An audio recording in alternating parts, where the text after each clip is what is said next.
Hello दोस्तों, स्वागत है आपका पीसीएस विद्या चैनल में। आज के इस एपिसोड में हम कंटिन्यू करेंगे अपना पीसीएस स्पेशल सीरीज़, जिसमें हम मोस्ट इम्पॉर्टेंट टॉपिक्स को डिस्कस करते हैं और जहां से क्वेश्चन आने के चांसेस मोर देन 90% तो होते ही हैं इस बीपीएससी प्रीलिम्स एग्ज़ाम में। तो 67 बीपीएससी 67 को दिमाग में रखते हुए हम ये टॉपिक्स डिस्कस कर रहे हैं वन बाय वन। और आज के टॉपिक में हम डिस्कशन करेंगे अपना विटामिन्स के बारे में, उससे रिलेटेड डिसीज़ क्या होती हैं और उसके कैरेक्टरिस्टिक्स क्या हैं।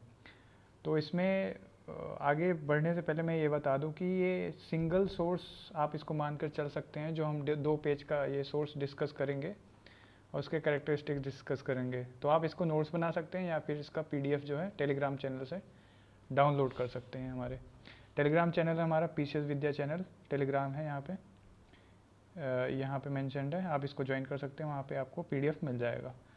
तो एक अगेन मैं ये कह रहा हूँ कि आप इसको सिंगल सोर्स मान सकते हैं। इससे बाहर अगर कोई भी अगर विटामिन्स का क्वेश्चन आता है तो इससे बाहर जो ये 2 पेज के नोट्स है, इससे बाहर कुछ नहीं आएगा। और ये मैंने काफ़ी एक्सपेरिमेंट किया है और देखा भी है, मिला के भी प्रीवियस ईयर क्वेश्चन से भी मिला के देखा है। यूपी पीसीएस और बीपीएससी के लिए, दोनों के लिए ये सक्सेसफुल है। तो चलिए शुरू करते हैं इसको। तो दोस्तों यहाँ पे स्टार्ट करते हैं सबसे पहले कि जो विटामिन्स हैं हमारे, वो ध्यान में रखने में मेन पॉइंट्स आपको बताता जाऊँगा। आप बस इसको सुनते जाइए और एक बार रिवाइज कर लीजिए बाद में। तो इसको देख लीजिए, विटामिन्स जो यहाँ पे हैं पहली लाइन से, vitamins are the complex organic molecules हैं। ये हमें ध्यान में रखना कि ये विटामिन जो है वो ऑर्गेनिक मॉलिक्यूल्स हैं। और हमारे जो विटामिन्स है उसको लेटर से रिप्रेजेंट करते हैं, बेसिक चीज़ है, जो कि 6 तरीके के हैं, A B C D E and K. यहाँ देखिए A B C D E and K. और कुछ चीज़ों को हम कहते हैं विटामिन कॉम्प्लेक्स। कॉम्प्लेक्स होता है, बल्कि कॉम्प्लेक्स होता है ग्रुप ऑफ विटामिन्स, उसको हम कहते हैं कॉम्प्लेक्स, जैसे बी कॉम्प्लेक्स। उसके बाद इंपॉर्टेंट चीज़ है जानने वाली कि हमारे पास अब तक 25 विटामिन का पता लग चुका है। तो ये भी क्वेश्चन में आ सकता है कि कितने विटामिन हमें आज तक पता हैं, तो वो 25। उसके बाद जो मेनली जो ब्रॉड क्लासिफिकेशन है विटामिन का, वो है 2 कैटेगरीज़ में। और 2 कैटेगरीज़ में, इसको थोड़ा बड़ा कर लेते हैं। तो 2 कैटेगरीज़ में जो हमारा विटामिन का कैरेक्टराइजेशन है, कैटेगरी है, उसमें देखते हैं हम सबसे पहले वाटर सोल्यूबल विटामिन, जो कि ऐसे विटामिन जो कि वाटर में सोल्यूबल हो सकते हैं या हो जाते हैं। उसमें आता है हमारा vitamin B and vitamin C. तो बी और सी जो ऐसे 2 विटामिन हैं जो कि वाटर सोल्यूबल होते हैं, ये फैक्ट हमें याद रखना है। उसके बाद बी कॉम्प्लेक्स मैंने बता दिया, ग्रुप ऑफ विटामिन्स जो है, सब विटामिन जो है उनके ग्रुप को हम कहते हैं बी कॉम्प्लेक्स। उसके बाद एक दूसरा फैक्ट है इसी में कि हमारे पास जो बी और सी विटामिन है वो वाटर सोल्यूबल होते हैं सारे, एक्सेप्ट एक यहाँ पे एक्सेप्शन है जिसको याद रखना है हमें, कि जो हमारा B12 है, जो B12 विटामिन है वो हमारा वाटर सोल्यूबल नहीं होता है, वो हमारे शरीर में स्टोर रहता है हमेशा। दूसरा फैक्ट ये है कि जो हमारा वाटर सोल्यूबल विटामिन है वो शरीर में ज़्यादा दिन तक स्टोर नहीं रहते हैं, क्योंकि वो वाटर सोल्यूबल है, यानी पानी से घुल जाते हैं। तो वो हम जब वेस्ट अपना निकालते हैं तो वो यूरिन वगैरह की जरिए, क्योंकि पानी में घुल जाते हैं, तो यूरिन वगैरह के जरिए वो निकल जाते हैं हमारे। तो इसलिए हमें डेली बेसिस पे जो वाटर सोल्यूबल विटामिन है उसको रेगुलरली अपनी हेल्दी डाइट में इंक्लूड करना चाहिए। नेक्स्ट देखते हैं, सेकंड कैटेगरी है फैट सोल्यूबल विटामिन। ऐसे विटामिन जो फैट में सोल्यूबल होते हैं, तो वो फैट मतलब ऑयली सब्सटेंस अपने उसमें सोल्यूबल हो जाते हैं और वाटर में नहीं सोल्यूबल होते हैं ये, और ये ओनली फैट में ही सोल्यूबल होते हैं। और कौन कौन से विटामिन हैं ये हमें याद रखने हैं। फैट सोल्यूबल विटामिन कौन कौन से हैं, ए डी ई एंड के। तो अब फैट में भी कहाँ स्टोर होते हैं, ये हमारे होते हैं किस जगह, ये भी क्वेश्चन आ सकता है कि लीवर में स्टोर होते हैं और एडिपोज टिश्यू में स्टोर होते हैं। तो ये हमने देख लिया। और एडिपोज टिश्यू क्या है वो भी जान लीजिए कि एक फैट स्टोरिंग टिश्यू है। अब देखो कि एक तो हो गया हमें विटामिन चाहिए, नहीं तो बीमारियां हो जाती हैं। दूसरा कि जब हम विटामिन ज़्यादा ले लेते हैं तब कौन सी दिक्कत आती है, कौन सी प्रॉब्लम आती है, तो उसको हम कहते हैं हाइपर विटामिनोसिस। जब हम विटामिन एक्सेस अमाउंट में ले लेते हैं, मतलब ज़रूरत से ज़्यादा विटामिन ले लेंगे, तब क्या होगा, हमें अगर ज़रूरत से ज़्यादा ए और डी विटामिन ले लिया तो हमें क्या होगा, हाइपर विटामिनोसिस। ये भी प्रॉब्लम है एक तरीके की। उसके बाद देख लेते हैं, याद करने वाला फैक्ट है हमारे पास बायोटिन, जिसको कहते हैं विटामिन एच। ये कभी कभी आ जाता है, डायरेक्ट पूछ लेता है कि कौन से विटामिन को हम बायोटिन कहते हैं, तो विटामिन एच है। या फिर इसका उल्टा पूछ सकता है, विटामिन एच को हम क्या कहते हैं, उसको बायोटिन कहते हैं। इसका एक एक्सेप्शन है, इसका भी एक एक्सेप्शन है क्या, कि ये ऐसा एक ओनली ऐसा विटामिन है, विटामिन एच या बायोटिन कह लें, कि जो कि ना ही पानी में सोल्यूबल होता है ना ही फैट में सोल्यूबल होता है, तो ये कहीं सोल्यूबल नहीं होता है। तो उसके बाद जो है हम आगे देखते हैं, और फिर जब विटामिन की कमी हो जाती है उस टर्म को हम कहते हैं ए विटामिनोसिस। विटामिन की कमी जब हो जाती है उस चीज़ को हम कहते हैं ए विटामिनोसिस। जब ज़्यादा विटामिन हो जाता है उसको हम कहते हैं हाइपर विटामिनोसिस। तो आगे हम देखते हैं कि अलग अलग विटामिन क्या हैं, उससे रिलेटेड डिसीज़ क्या हो सकती है, उसके सोर्सेज क्या हैं, कहाँ से वो विटामिन हमें मिल सकता है। तो फर्स्ट है हमारा विटामिन ए। अब देखो यहाँ से मेन बात जो ध्यान रखने वाली है कि विटामिन ए को हम कहते क्या हैं, क्योंकि मैचिंग में पूछ लेता है। विटामिन ए को कहते हैं हम रेटिनॉल, या दूसरा ब्राइट आई विटामिन, समझ गए। तो इसको ये भी कहते हैं कि ब्राइट आई विटामिन या फिर रेटिनॉल कहते हैं। दूसरा, क्योंकि विटामिन ए है तो हमारा ये होगा ऑयल या फैट में सोल्यूबल। हमने देखा था कि विटामिन बी और सी बस दो ही ऐसे हैं जो कि वाटर में सोल्यूबल होते हैं, बाकी जो है फैट में सोल्यूबल होते हैं। तो आगे देखते हैं, ये हमारा क्या प्रमोट करता है, growth of and vision of in the animals, यानी ये आँखों के लिए बहुत ही ज़्यादा लाभकारी होता है। तो हमारा विटामिन ए अगर होगा तो हमारी आँखें मजबूत रहेंगी और अच्छे से पूरा दिखाई देता रहेगा। तो जैसे हम कहते हैं ना, इसको कार्टिनोइड्स जो कैरेट्स में होते हैं वो काफ़ी हेल्पफुल रहते हैं हमारे विटामिन ए को रेगुलर प्रोवाइड करने में। तो हम कहते हैं गाजर खाना चाहिए ताकि आँखें जो है मजबूत रहें, अपनी अच्छे से दिखाई देता रहे आँखों की हेल्थ के लिए। ये इसके सोर्सेज क्या है विटामिन ए के, ये इसके में है नॉर्मल सोर्सेज हैं, जैसे मिल्क है, बटर है, एग है, फिश है, लीवर ऑयल है, राइस है, और किडनी है, ग्रीन वेजिटेबल्स है, कैबेज, पत्ता गोभी है, जैसे कैरेट है, tomato, mango, sweet potato etcetera. उसके बाद जो डिसीज़ होती है, ये इंपॉर्टेंट चीज़ है, डिसीज़ और विटामिन। तो डिजीज़ में देखते हैं डिजीज़ क्या होती है, विटामिन ए से कौन सी डिजीज़, विटामिन ए की कमी से कौन सी डिजीज़ होती हैं, वो होती है ज़ेरोथैल्मिया। ज़ेरोथैल्मिया का मतलब क्या है, हार्डनिंग ऑफ कॉर्निया आइज़। जो हमारी कॉर्निया है आँखों की, वो काफ़ी हार्ड हो जाती है। दूसरी बीमारी क्या होती है विटामिन ए की कमी से, वो नाइट ब्लाइंडनेस होती है, नाइट ब्लाइंडनेस, ठीक है। तीसरी क्या होता है उसमें, तीसरा प्रॉब्लम क्या होता है, ज़ेरोसिस। ज़ेरोसिस मतलब स्किन ड्राई हो जाती है, हमारे शरीर की जो स्किन है वो ड्राई हो जाती है, तो इसमें ये है। नेक्स्ट क्या है विटामिन B1। B1 को क्या कहते हैं, विटामिन B1 को क्या कहते हैं हम, थायमिन। ये भी मैचिंग में पूछ लेता है।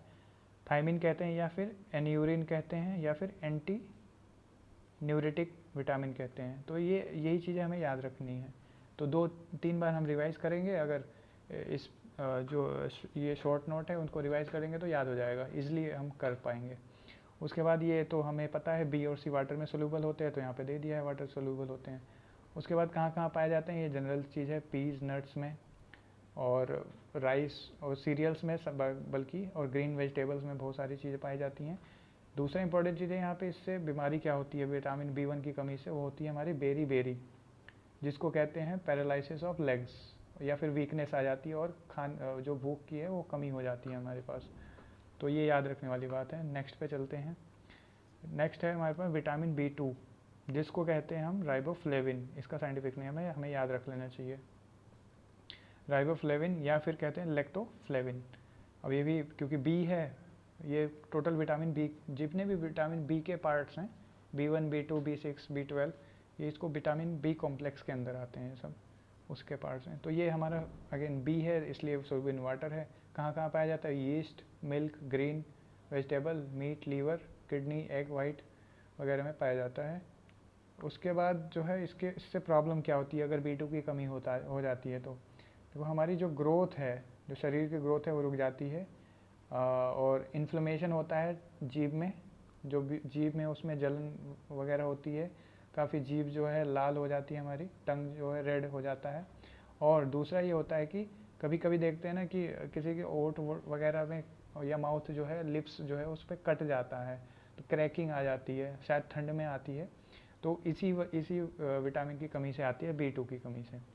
नेक्स्ट देखते हैं विटामिन B6 है। विटामिन B6 को कहते क्या है, एडरमिन कहते हैं या पिरोडोक्सिन। ये भी एग्जाम में पूछा हुआ है कि B6 को कहते क्या है मैचिंग में। उसके बाद ये भी अगेन B का ही है तो सोल्यूबल इन वाटर है। उसके बाद कहाँ कहाँ पाया जाता है, राइस ब्रान में, yeast, molasses, meat, fish, yolk and wheat. इसमें अब इससे प्रॉब्लम क्या होती है विटामिन B6 की कमी से, इससे होती है भाई स्पेसिफिक डर्मेटिटिस जो कि रैट्स में होती है।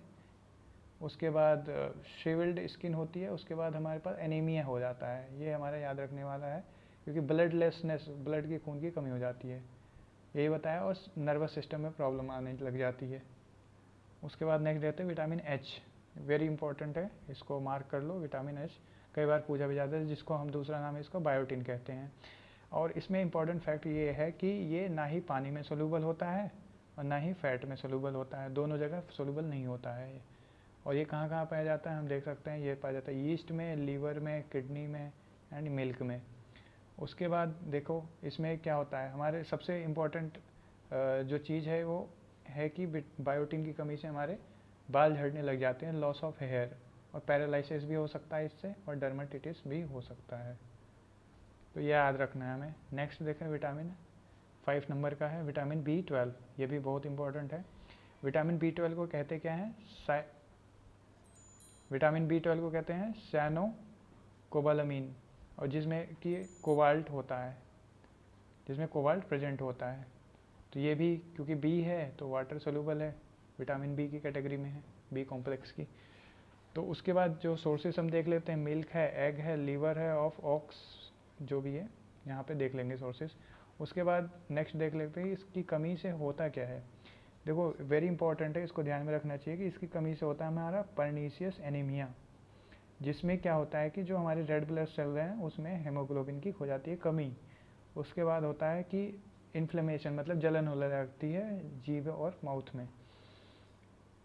उसके बाद नेक्स्ट है हमारा B कॉम्प्लेक्स। B कॉम्प्लेक्स में वही चीज़ें जो हमने B1, B2, B6 आगे देख लिया है, वही सभी इकट्ठा दे दिया है इसमें मिला के।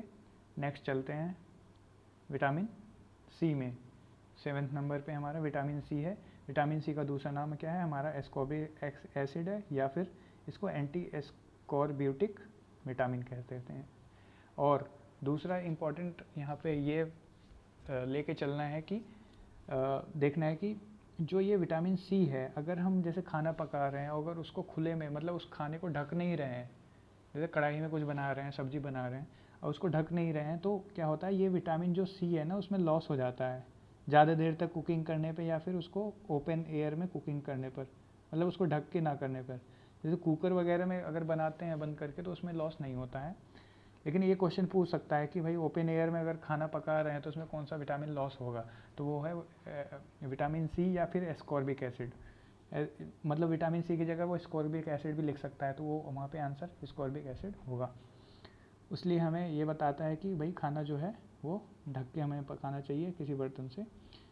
C है। और ये दूसरा जो विटामिन C का काम है ये कि हमारे जो शरीर की रोगों से लड़ने की क्षमता होती है उसको बढ़ा देता है, तो विटामिन C लेना चाहिए। और क्या क्या सोर्सेज हैं विटामिन C के, सोर्सेज क्या क्या हैं, वो है हमारे सिट्रिक एसिड, मतलब खट्टे वाले ऐसे जो फ्रूट्स हैं जो कि खट्टे हैं वो। उसके बाद हमारे ऑरेंजेस है, लेमन्स हैं, आंवला है, टोमेटो, ग्रीन लीफी टेबल्स और स्प्राउटेड पल्सेस वगैरह हैं। अब विटामिन C की कमी से कौन कौन से रोग होते हैं, डिसीज़ होती हैं, वो है स्कर्वी। स्कर्वी का मतलब है कि जो हमारे टीथ हैं, दांत हैं, उसके पास गम्स होते हैं, मसूड़े, उसमें से खून निकलने लग जाता है। या फिर पायरिया हो जाता है, उसमें से भी, मतलब वहाँ पे जो दांत वगैरह वो ढीले हो जाते हैं, थोड़ा लूज़ हो जाते हैं, तो वहाँ से भी ब्लीडिंग हो जाती है कभी कभी, जैसे ब्रश करते हैं तो ब्लीडिंग हो जाती है ज़्यादा। तो वो है कि विटामिन C की वजह से होता है। अब देख लेते हैं विटामिन D को। विटामिन D एक बहुत इंपॉर्टेंट है, इसका जो नेम है दूसरा साइंटिफिक, ये भी बहुत इंपॉर्टेंट है, मैचिंग में पूछता है। ये है एर्गो कैल्सीफेरोल। और एंटी आर्चेटिक विटामिन जो है सनशाइन विटामिन, इसको भी कहते हैं, सनशाइन विटामिन कहते हैं इसको भी। तो यहाँ पे ये देख लेंगे। और क्योंकि D है तो हमने देखा था विटामिन A, D, E और K, ये जो है हमारे फैट सोल्यूबल विटामिन हैं। और यहाँ भी देख लो ये भी फैट में सोलूबल हो रहा है। कहाँ कहाँ पाया जाता है ये पाया जाता है भाई फिश, बटर, मिल्क, एग वगैरह में। इसको हम देख लेंगे सिंपली। और ये क्या कंट्रोल करता है, कैल्शियम एंड फॉस्फोरस मेटाबॉलिज्म को कंट्रोल करता है। नॉर्मल जो क्वेश्चन बनते हैं वो यहाँ से फिर इसकी डिसीज़ पूछ लेते हैं कि भाई विटामिन डी की कमी से कौन सी डिसीज़ होती है। वो हमारे पास होती है रिकेट्स। रिकेट्स का मतलब है कि बोन्स जो हमारे टेढ़े मेढ़े हो जाते हैं, क्योंकि बोन्स कमज़ोर हो जाएंगे तो अब उस पर प्रेशर पड़ता है, जैसे दौड़ते वक्त तो बेंड हो जाते हैं हमारे बोन्स चिल्ड्रन में। और उसके बाद ओस्टियो मलेशिया, मतलब हमारे जो बोन्स होंगे काफ़ी सॉफ्ट हो जाएंगे। ज़रा सा भी कोई अगर सड़क पे भी चलते हुए भी गिर गया तो फ्रैक्चर आ सकते हैं। तो कभी कभी देखा होगा आपने। तो वहाँ पे क्या होता है, विटामिन डी की कमी होती है, समझे। इसलिए जो लाल तेल लगाते हैं, जैसे बच्चों में रहता है लाल तेल की मालिश होती है, यानी उनकी हड्डियाँ जो है मजबूत करने के लिए होती हैं। तो नेक्स्ट देख लेते हैं हम विटामिन ई को। विटामिन ई को क्या कहते हैं, दूसरा नाम है इसका anti sterility vitamin. It is जो यही ये 4 विटामिन का मिक्सचर है, इसको हम देख लेंगे एक बार। उसके बाद कहाँ कहाँ से, अगेन ये भी ADEK में आता है, यानी ये फैट सोलूबल है, ऑयल सोलूबल है। और ये कहाँ कहाँ मिलता है, वेजिटेबल ऑयल्स में, वीट, जर्म ऑयल, ये देख लेंगे सोर्सेज इसके। नेक्स्ट जो इम्पॉर्टेंट चीज़ है वो देखना है कि विटामिन ई की कमी से होता क्या है। उसकी एक कमी से होता है स्टेरिलिटी। स्टेरिलिटी है मतलब कि loss of sexual power of reproduction, मतलब रिप्रोडक्शन करने की पावर की कमी हो जाती है। दूसरा होता है फ्रेजिलिटी ऑफ RBC, मतलब जो हमारी रेड ब्लड सेल है उसकी जो ताकत है उसकी कम हो जाती है और हमारा मस्कुलर वीकनेस हो जाता है। तो ये देख लेंगे। इसमें इंपॉर्टेंट है स्टेरिलिटी आ जाती है, लॉस ऑफ रिप्रोडक्शन पावर हो जाती है, ये याद रखना है हमें। उसके बाद क्या है नेक्स्ट, उसके बाद है विटामिन के। विटामिन के इम्पॉर्टेंट है, इसका दूसरा नाम है फाइलोक्विनोन और एंटी हेमरेजिक विटामिन। अब इसमें देखो कहाँ कहाँ ADEK में अगेन जाएं तो ये देखें हमें कि ये सोलूबल है फैट में एंड ऑयल में, समझे क्या। तो उसके बाद कहाँ कहाँ मिलता है, ये बड़ा इंपॉर्टेंट है। विटामिन एक अल्फ़ा अल्फ़ा ग्रास है, ये ग्रास है एक अल्फ़ा अल्फ़ा। विटामिन के जो है ग्रास है, जो कि मेरे हिसाब से मिलती है न साउथ अमेरिका में, अर्जेंटीना में मिलती है ये अल्फ़ा अल्फ़ा ग्रास। काफ़ी ज़्यादा न्यूट्रिशन होता है इसमें, विटामिन होते हैं। और दूसरी जगह विटामिन के कहाँ पाए जाते हैं, वेजिटेबल्स में, कैबेज में, स्पिनच में, बैक्टीरिया जो K2 है बैक्टीरिया में भी होता है विटामिन। इससे होता क्या है, विटामिन के की कमी से हेमोराज होता है। दूसरा है लेंथन्स द क्लॉटिंग ब्लड क्लॉटिंग को लेंथन कर देता है। देखो ये बड़ा ही इंपॉर्टेंट यहाँ पे पॉइंट है, क्योंकि क्वेश्चन पूछ लेता है ये वाला, तो ज़रूर पूछ लेता है कि जैसे किसी को चोट लग गया और खून बहने लग गया, उसकी ब्लड की क्लॉटिंग नहीं हो रही, मतलब क्लॉटिंग मतलब उसका खून रुक नहीं रहा है, तो कौन सी बीमारी है उसको, इसका मतलब उसका पास विटामिन के की कमी है। उससे क्या होता है, हमारे खून जो है बहना बंद नहीं होता है जल्दी से, मतलब जैसे चोट लगती है तो खून बंद हो जाता है थोड़ी देर में, तो उसका क्या है, क्लॉटिंग नहीं होगी, खून बहता ही रहेगा।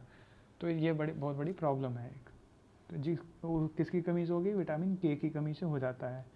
नेक्स्ट देख लेते हैं, तो ये नया है देखो, कोएंजाइम Q10। इसको जनरली बस देख लेते हैं, ऐसे क्वेश्चन तो नहीं आता है इससे। इसको ये कहाँ होता है, chloroplast of green plants and mitochondria of animals में होता है। इसको देख लेते हैं ऐसे ही।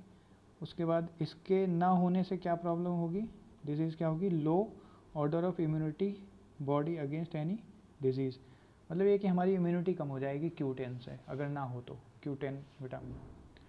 उसके बाद देखो रिटेन इन मेमोरी क्या है, इंपॉर्टेंट चीज़ है यहाँ पे बहुत इंपॉर्टेंट है, ध्यान देना है, क्वेश्चन आता है यहाँ से। जो विटामिन B12 है ये हमें याद रखना है, फैक्ट है ये क्या, कि जो विटामिन B12 है वो प्लांट्स में नहीं होता है, does not occur in plants, वो पौधे में होता ही नहीं है, वो सिर्फ एनिमल या उनके प्रोडक्ट्स में पाया जाता है vitamin B12, only in animals and micro organisms में पाया जाता है। और ये सिर्फ माइक्रो ऑर्गेनिज्म ही सिंथेसाइज कर सकते हैं, और ये स्टोर होता है B12 लीवर में, समझे क्या। ये एक्सेप्शन है और फैक्ट भी है, इसको याद कर लिया जाए तो अच्छा है, क्वेश्चन आते हैं डायरेक्ट। तो ये सिर्फ एनिमल में होता है एंड और माइक्रो ऑर्गेनिज्म में होता है। और B12 जो है कहाँ स्टोर होता है, कंजर्व्ड इन लीवर, ये तीसरा फैक्ट है। चौथा फैक्ट ये है कि ये जो B12 है वो रेन वाटर में भी पाया जाता है। रेन वाटर में कैसे, क्योंकि कुछ जो माइक्रो ऑर्गेनिज्म हैं वो विंड के थ्रू उड़ के रेन वाटर में चले जाते हैं, तो वहाँ पे भी ये पाया जाता है। रेन वाटर में, एनिमल में और माइक्रो ऑर्गेनिज्म में, यही तीन चीज़ें तीनों जगह पाया जाता है B12। और B12 जो है प्लांट्स में नहीं पाया जाता है, और B12 स्टोर होता है लीवर में। तो ये चीज़ हमें याद रखनी है। तो इसी के साथ हम ओके, फिर नेक्स्ट जो सीरीज़ आएगी वो देख लेते हैं। आप सब लोग चाहे तो कमेंट्स में बता सकते हैं कि नेक्स्ट जो वीडियो है किस पे बनाएं। वो तब तक के लिए थैंक यू वेरी मच।